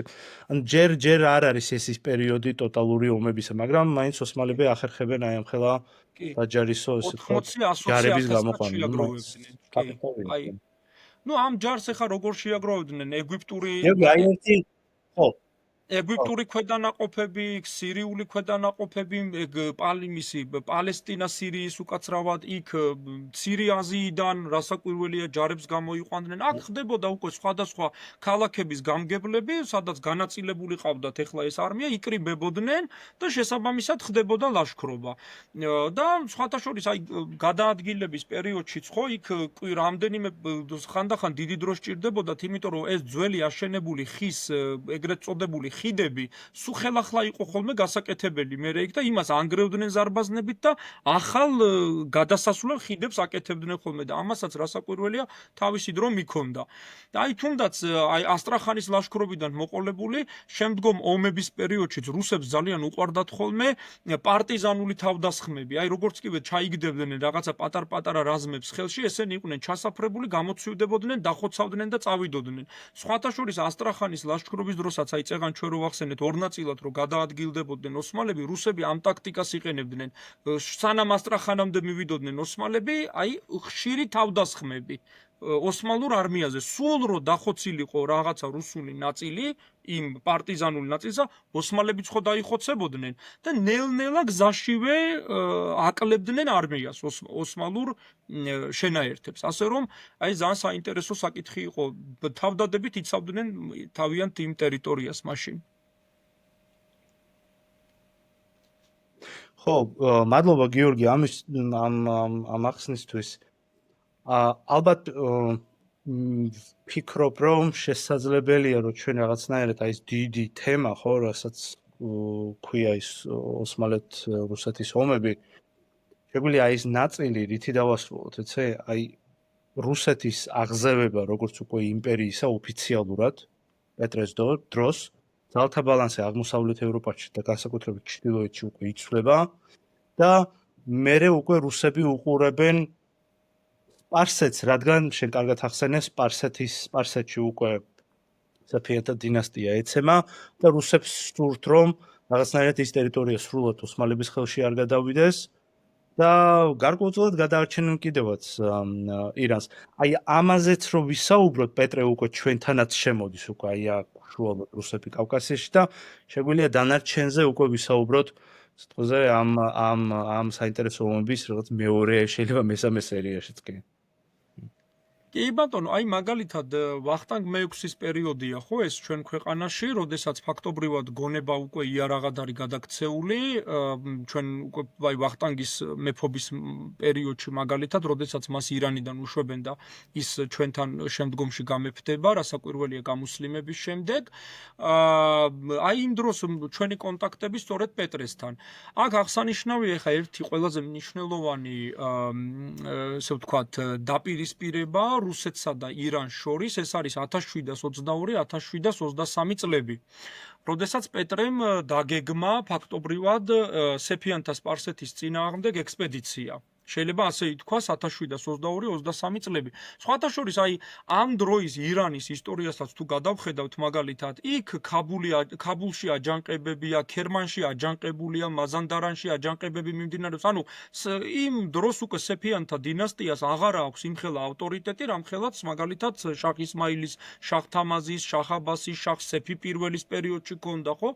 აი რაღაცა უკვე ირანის შიდა პოლიტიკური სიტუაციაც მძიმეა, აქედან ემატება უკვე ეგრეთ წოდებული კასპიის ზღვის ლაშქრობა იმის ირანის წინააღმდეგ, სადაც რასაკვირველია მონაწილეობას აი ვახტანგ მეექვსეც მიიღებს, ხო, ამ ეგრეთ წოდებულ ლაშქრობაში და ჩვენ ვხედავთ, რომ სეფიანთა სპარსეთის ესე ვთქვათ უკანასკნელ წარმომადგენელს ჩამოაგდებენ ტახტიდან და რუსეთის იმპერია, ეხლა მიუხედავად იმისა, რომ პეტრე პირველი ამას აკეთებს, ის შემდგომში ირანში, როდესაც უკვე ტახტისთვის ბრძოლა მიდის და ამ ტახტისთვის ბრძოლისთვის რამდენი რამდენიმე კანდიდატი გამოიკვეთება რა, შემდგომ უკვე ვინც მოდის, აი შემდგომ ყველაზე ცნობილი ნადირ შაჰის პერიოდში, რომელიც მოახერხებს გარკვეული პერიოდით ძალაუფლების ხელში აღებას და შემდგომ უკვე ჩვენ ვხედავთ ერეკლე მეორე მის კარზე იყო და ძალიან მაგარი სამხედრო სასწაულები ერთად ინდოეთში, იქ სერიოზული გამარჯვებები აჩვენეს, ძალიან იქ ავღანეთში და აჯანყება ხო საერთოდ იმ პერიოდში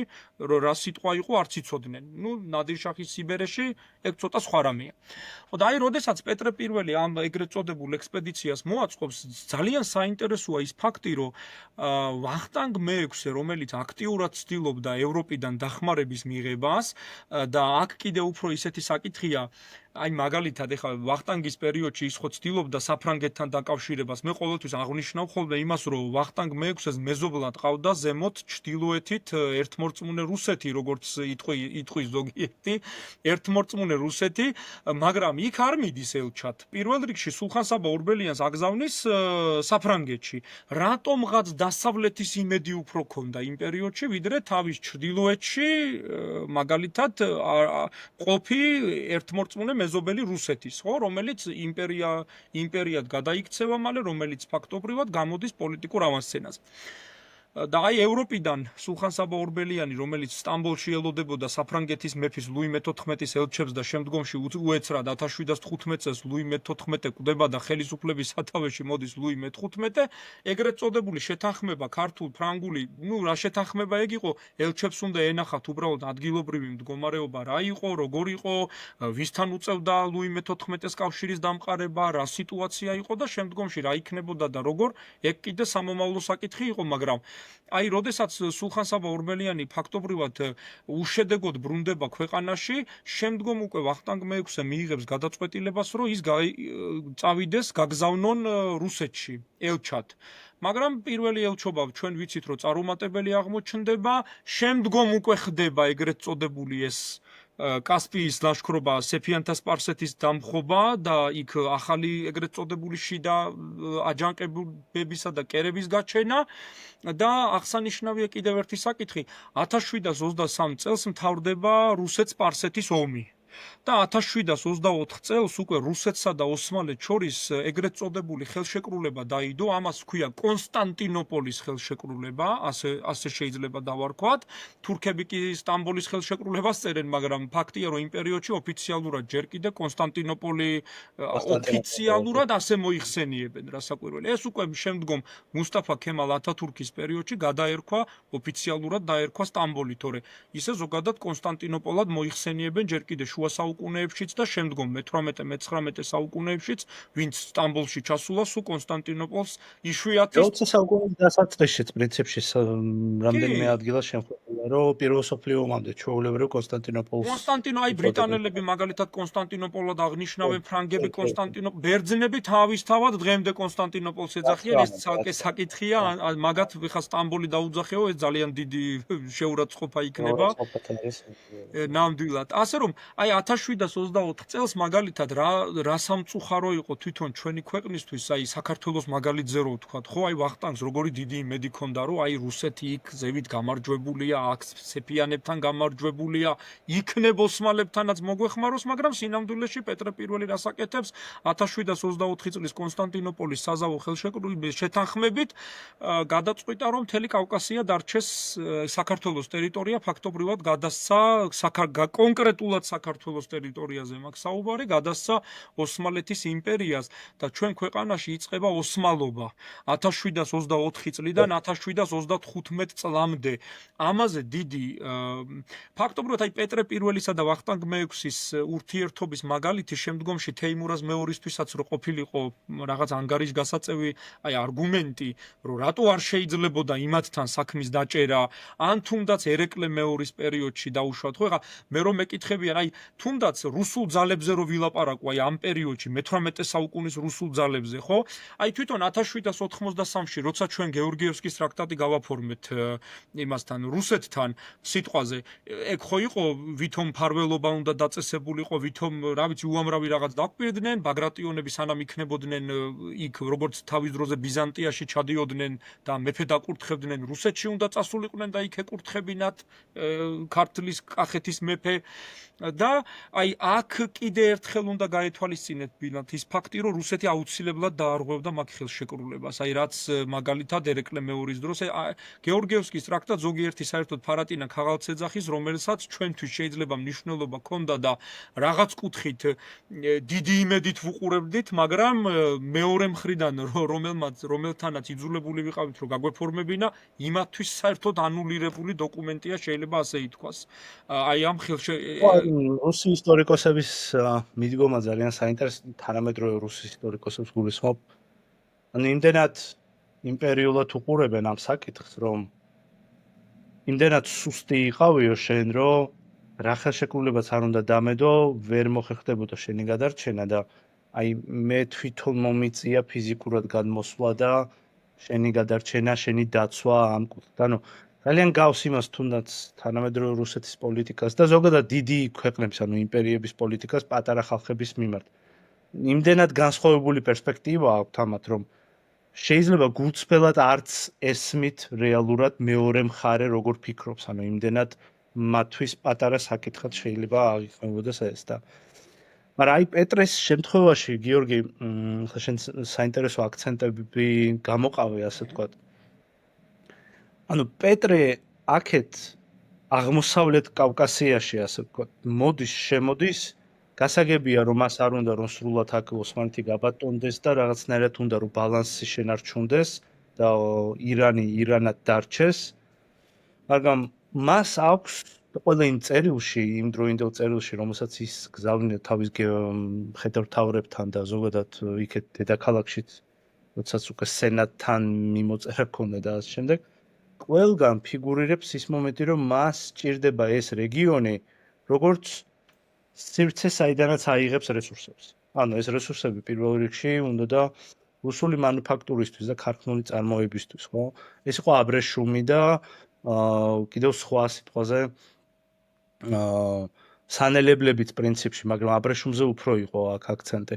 ანუ ეს ის ტერიტორია დაახლოებით იგივე მოდელი თამაშდება, რაც იყო მე-17 საუკუნეში, ხო, როდესაც უკვე ოსმალები, სპარსელები და რუსები იბრძვიან აი ამ დარუბანდისთვის, ასტრახანისთვის და ასე ვთქვათ, აღმოსავლეთ კავკასიისთვის. აი რაღაც ასეთი მსგავსი პარალელების დაჭერა შეიძლება და მეორესაც ვახსენებ, ალბათ ის არის, რომ პეტრეს ალბათ უნდოდა აღმოსავლეთის და ევროპის ერთმანეთთან დაკავშირება და ყველაფერი ჩემზე გაიაროს, ანუ რუსეთზეო. და სხვათა შორის ეს არ იყო ცუდი გეგმა იმ დროინდელი რუსი მმართველებისა, არა მარტო პეტრეს შემდგომი მმართველების დროსაც იგივე თამაშდებოდა. ანუ ეს ტრანზიტი მათ უნდათ სრულად, ანუ ოსმალეთისგან გადაეტანათ რუსეთზე. აქაც საინტერესო პარალელების გავლება შეგვიძლია, ხო, ინგლისელები როგორც ცდილობდნენ, ხო, ოსმალეთის გვერდისავლით რუსეთის ტერიტორიის გავლით ჩასულიყვნენ ირანში და შემდეგ უკვე ფრანგებიც და სხვაებიც.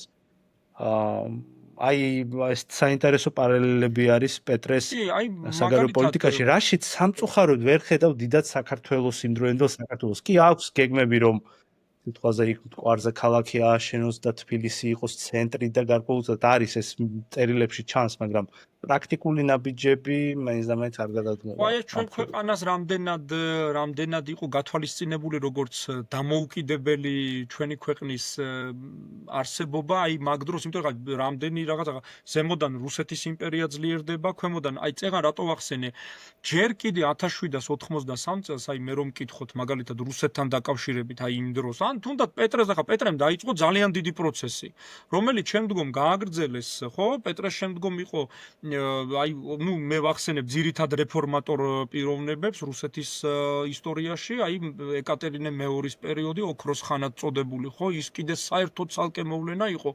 ეხა ძალიან სწორია, ეხა ეკატერინემ დე რა ხდება, ხო? რუსეთის 7 წლიან ომშია ჩაბმული და მთელი რესურსები ფაქტობრივად იქით აქვს მიმართული, თან რა ცოტა ესეთი ცირკი იქმნება, ელიზავეტა არის ანტიგერმანული, ესე ვთქვათ, პოლიტიკის გამტარი მმართველი მმართველი, შემდგომ პეტრე მესამე არის პირიქით გერმანოფილი და ის საერთოდ გიждდება ამ გერმანელებზე და რა ხდება რუსეთის იმპერიის თავს ამ პერიოდში, აი რაღაცა გაურკვევლობა ტერიტორიებს უბრუნებს თან ვის პრუსიას დაკარგულ ტერიტორიებს ეს პეტრე მესამე ხდება აჯანყება, მოდის ეკატერინე მეორე და აი აქედან იწყება უკვე ფაქტობრივად რუსეთის გაძლიერება. აი ზუსტად ეკატერინე მეორის პერიოდში 1783 წელს მე ჯერ კიდევ მიმაჩნია რომ გეორგიევსკის ტრაქტატის დროს რუსეთი იყო მზარდი ძალა არა უკვე თავის მწვერვალს მიღწეული ძალა. იმ პერიოდში აი კავკასიისთვის გულისხმობ. კავკასიაში ჯერ კიდე იკიდებდნენ ეგენი ფეხს. ჯერ არ იყვნენ კარგად ფეხმოკიდებული სამხედრო და ეკონომიკური თვალსაზრისით. ეს პროცესი შეიძლება პეტრემ დაიწყო, ჩემი აზრით, იმ პერიოდში, მაგრამ ამას ძალიან დიდი ისტორია აქვს. აი ეკატერინეს დროსაც კი ჩემი აზრით კავკასიისთვის უფრო საფრთხილო პიროვნება იყო ომარხანი, ვიდრე მაგალითად რუსები იმ პერიოდის კავკასიისთვის, ხო? აი დაუშვათ, აი პოლიტიკურად რო განვიხილოთ. ეს კიდე ცოტა აქეთა პერიოდის ომებს ეხება. ჩვენ ახლა შემდგომში ალბათ კარგად განვიხილავთ 1768-74 წლების ომი იყო რუსეთ-თურქეთის, იქ იყო 1787-92 წლების ომი იყო 1806-12 ყირიმის ომი გვაქვს, ადრიანოპოლის იქ შეტაკებები 28-29-ში და პარალელურად ნაპოლეონი რო არის ევროპაში. აი უკვე მე-19 საუკუნეში ალექსანდრე პირველის პერიოდი მე პირადად მიმაჩნია რუსეთის იმდენად სამხედრო და ეკონომიკური და პოლიტიკური თვალსაზრისით იმდენად დაწინაურებულ პერიოდად მიმაჩნია რომ ამ იმპერიას უკვე ქონდა აი ზოგადად რო ვთქვა რა ევროპული სახელმწიფოები ოსმალეთის იმპერიის წინააღმდეგ ფაქტობრივად ერთი პერიოდი კი არა თავიდანაც ძალიან დიდ იმედებს ამყარებდნენ რუსეთის იმპერიაზე. ოღონდ ეს ოსმალეთი დამარცხებულიყო, ოღონდ ბალკანელი ხალხი განთავისუფლებულიყო, აი თვითონ ბრიტანელები, ფრანგები, ავსტრიელები ძალიან დიდ ტაშს უკრავენ რუსეთის იმპერიას, თან ერთი რო ემეზობლება ოსმალეთს. პირველი მეზობელია ოსმალეთის იმპერიის. მეორე არ ურჩევნიათ ევროპელებს იქიდან მაგალითად რუსეთის იმპერია წააქეზონ, რომელსაც ისედაც აქვს ოსმალეთის იმპერიასთან თავისი ინტერესები და რუსეთი რამდენჯერაც დაამარცხებს ოსმალეთის იმპერიას, იმდენჯერ გაუხარდებათ მაგალითად ევროპულ სახელმწიფოებს. ერთი არ დამავიწყდება არასდროს 1787-92 წლების ომი რომ მიმდინარეობდა რუსეთთან ერთად გადაწყვიტა ოსმალეთის წინააღმდეგ ომში ჩართვა ავსტრიამ რუსეთთან კავშირით. და საფრანგეთმა და ინგლისმა როგორ გამოწიეს ამ ომიდან ავსტრია ეგრეთ წოდებული ისედაც მიხედავს რუსეთი ოსმალეთის იმპერიას აღარ არის შენი ჩართულობა საჭირო როგორც ევროპული ძალის. ასე რომ მაგრამ მე იწება ყველაფერი, ხო? იმით რომ ნახავენ რომ ოსმალეთი ნამეტანის უსტდება და აი აქ უკვე მოდი ჩვენ ბალანსი დავიჭიროთ და რაღაცნაირად. ინგლისს ქონდა პანიკური შიში ქონდა ინგლისს, იმიტომ რომ ეს რუსეთის იმპერია გაბატონდა ბალტიის პირეთზე, ეს რუსეთის იმპერია შავი ზღვის ბატონ პატრონია, თან ახლა რუსეთმა გამოაცხადა რომ მართლმადიდებელი ხალხის დამცველად თავს აცხადებს, რაც ძალიან გაუხარდათ ალბათ ბერძნებს.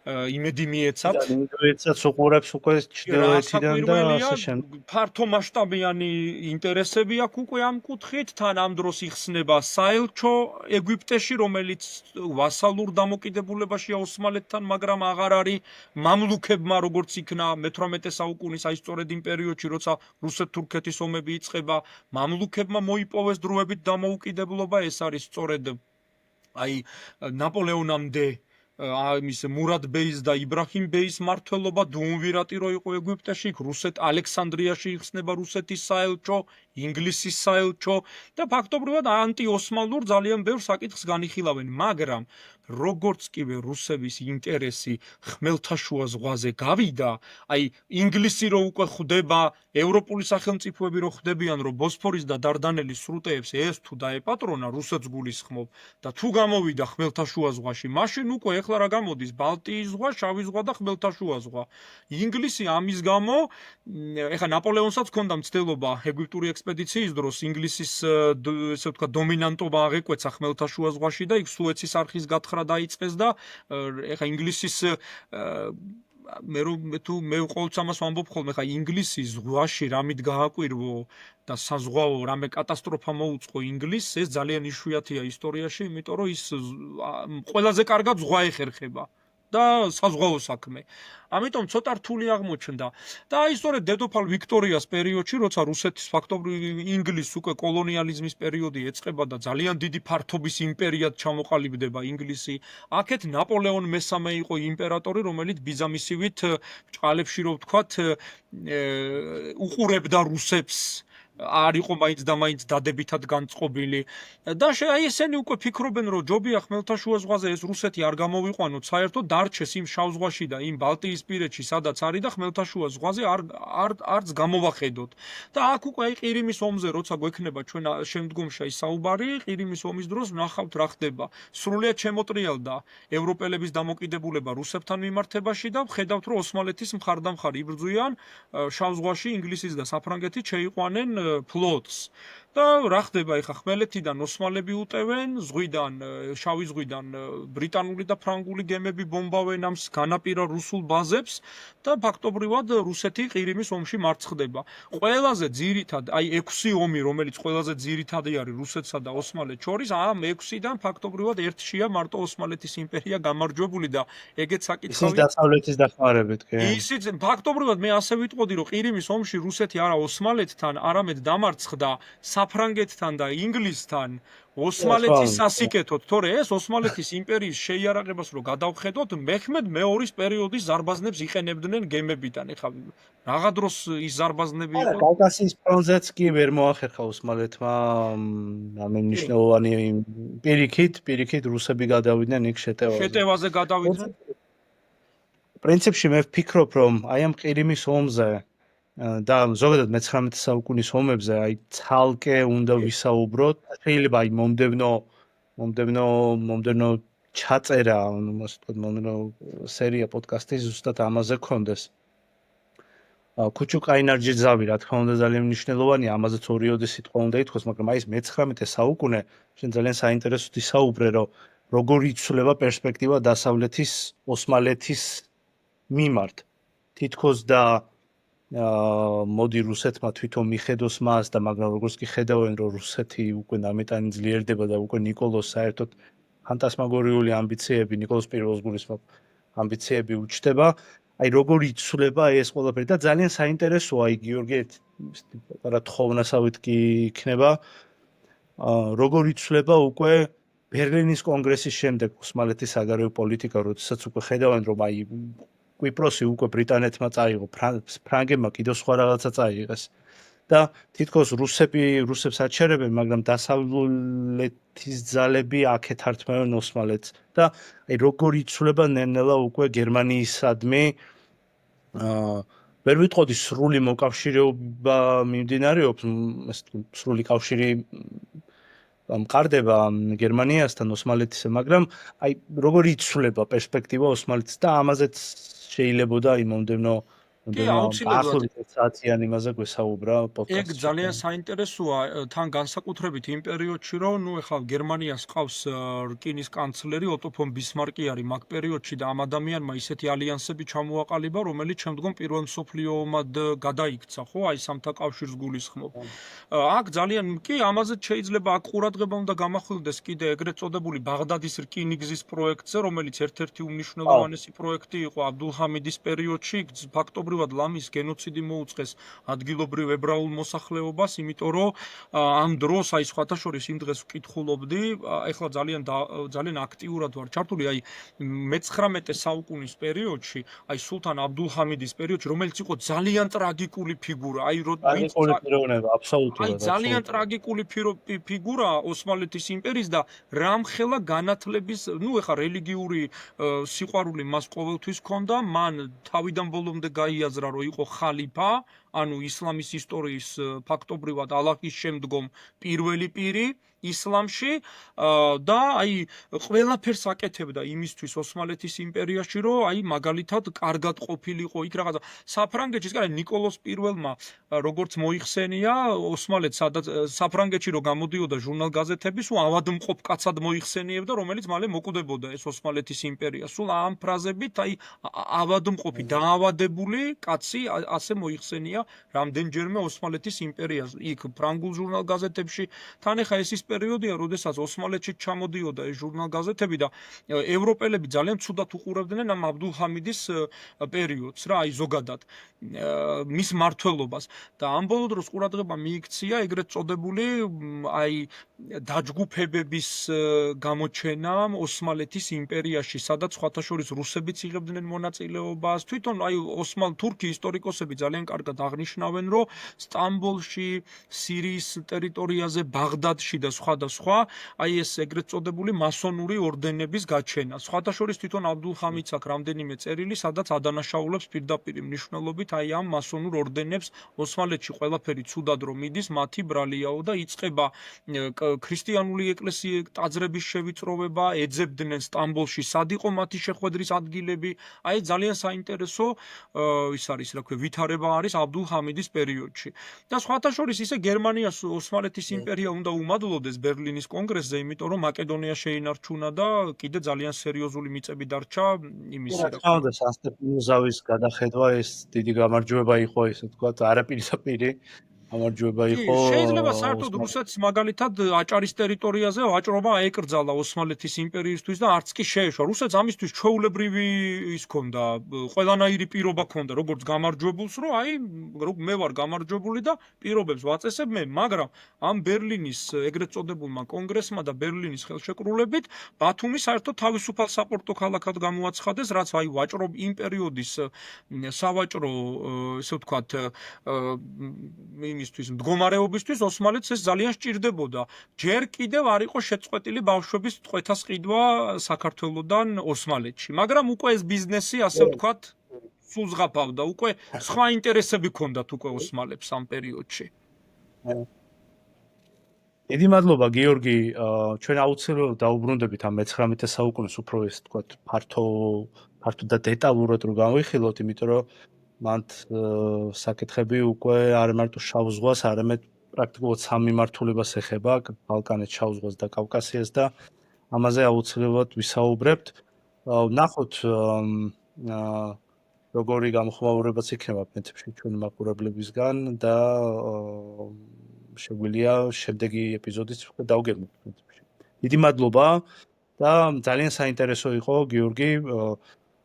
გიორგი ახალკაციშვილი არის ისტორიკოსი და თურქეთის ოსმალეთის იმპერიის ისტორიის უბადლო მცოდნე ვიტყოდი, იმიტომ რომ ასე დეტალურად რო იცოდე რა სურს იმპერიას და რა საკეთებს არა მარტო სამხედრო კუთხით, არამედ შიგნითაც როგორ ვითარდება იმპერია, ეს ძალიან იშვიათია და ძალიან დასაფასებელი და დიდი მადლობა კიდევ ერთხელ გიორგი. ორმესე მადლობა თქვენ მოწვევისთვის, მართლა ძალიან სასიხარულოა ასეთ თემებზე ამ პერიოდში საუბარი, იმიტომ რომ ასე ფიქრობ ეს რუსეთ-თურქეთის ურთიერთობები, რუსეთ-ირანის ურთიერთობები და რუსეთის აღმოსავლური პოლიტიკა, რასაც აღმოსავლეთის საკითხი ჰქვია, მართლა ძალიან მნიშვნელოვანი ეტაპია და აი იმ პერიოდში რაც მომხდარა, ბევრი რამე კიდევ უფრო უკეთესად რომ გადაიაზრონ, ისტორია ხშირ შემთხვევაში გამეორება ახასიათებს, შეიძლება ბევრი სამომავლოდ გარკვეული რაღაცა პროექტი უკვე ძველად იყოს რაღაცა შედეგით დამთავრებული, ან უარყოფითად, ან დადებითად მაგალითად და ამიტომ ეს ისტორიული მაგალითები ძალიან კარგ ცოდნას გვაძლევს, რა შეიძლება მოხდეს მომავალში, ყველაფერი საიდან დაიწყო და ასე შემდეგ. აი რა ვიცი, შევეცადე ყველანაირად, რომ ეხლა ჩვენ აქ ისეთ თემებზე ვილაპარაკეთ, მართლაც ბევრ თემაზე, აი მარტო პეტრეზე ცალკე შეიძლება გადაცემა მომზადდეს, ისეთი სერიოზული ამბები ტრიალებდა იმ პერიოდში, მარტო აი 1722-1723 წლის ომი, კონკრეტულად მარშრუტი, გეოგრაფიული სურვილები, ოსმალეთი როგორ შორიდან უყურებს, რომ რუსეთმა გაიმარჯვოს და ამათმა რაღაც შეთანხმება დადონ. აი ამ ყველაფერზე ცალკე შეიძლება უბრალოდ მე მგონი აი მაყურებლისთვის რაც შეიძლებოდა რომ ამ თემაზე იცოდნენ და რაც შეიძლება რომ რაღაცა დააინტერესდნენ, ის ყველაფერი ვთქვით თუ არა და დანარჩენი შეკითხვების შემთხვევაში წერილობით დავუყენოთ მერე პასუხი. დიდი მადლობა თქვენ მოწვევისთვის. კარგი, ალბათ დიდი მადლობა გიორგი, დიდი მადლობა.